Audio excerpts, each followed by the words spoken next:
let's go through inbounds plays, what we do with the 2-3 defense and inbound.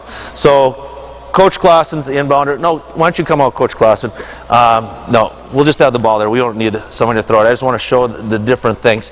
And a lot of teams, let's just go through a box look. So give me somebody down here. Most teams, when they run a 2-3 zone, they either run man or 2-3 underneath the basket. And almost every team has a different play for each one. So if you say, for instance, we'll run our box one, which is just a screen up. And if it's a zone, they screen it one way. It's the man, they screen it a different way. There's different movements off of it. What we try to do is the same philosophy that we do in our half-court defense. It's zone look with man principles. So what we'll teach the kids is that as soon as the ball is handed to them and we start moving, we jump man. And we don't leave, or we show the zone, but then we go with man and we chase. We don't leave them. So for instance, inside, I always teach the backside player, get to the middle of the basket, because any screens coming across, you want to be able to jump them. Same thing up on top. Always the backside, if they're in this look here, I want you in the middle here. Because if any screen comes, now you have the opportunity. And same thing here, we're just underneath, we're opened up, we're seeing any screens coming. If, for instance, we have an up screen, Coach Klaus, you want to set an up screen?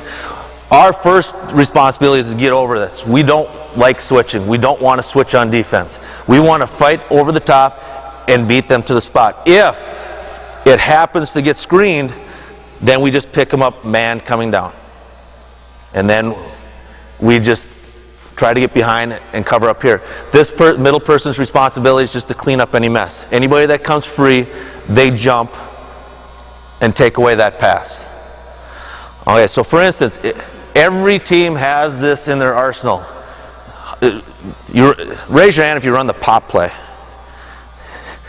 You guys know what the pop play is. Bottom person steps out, gets the pass, top person. So Coach Clausen, let's run the pop. Let's run a regular 2-3 zone defense. So Coach Clausen pop out. We always let this pass go. They pop out there, and then Coach Clausen pushes down, and then we always get a 3 from the shooter here.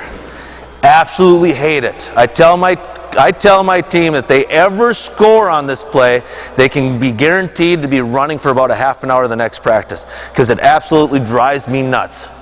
So what we teach our kids to do, so right now the ball's here, this bottom defender here, we're right here. If Coach Clausen goes out, we are flat denying the pass. You do not allow this easy pass. And if she comes back in, we're still here. And we dead front it. We don't look at the basketball. We're not open up seeing both. We're just face guarding, denying passes. All around. And what happens is, a lot of the times, for them to get the ball in, somebody has to fly backwards and they have to lob it in. And we teach our bench that anytime the ball goes in the air, we yell ball. The entire bench yells ball. And we're trained, we hear ball, now we get our head up and we're looking for it.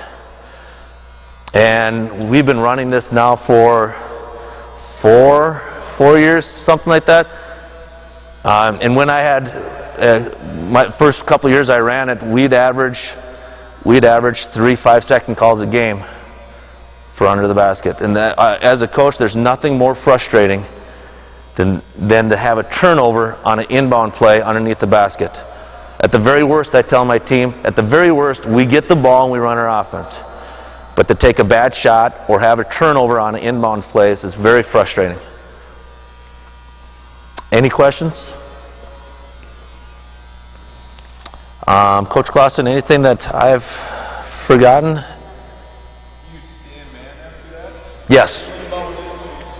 We'll go both ways. We'll say we can stay man, or we'll tell them we're man until the ball gets above free throw line, then we go zone.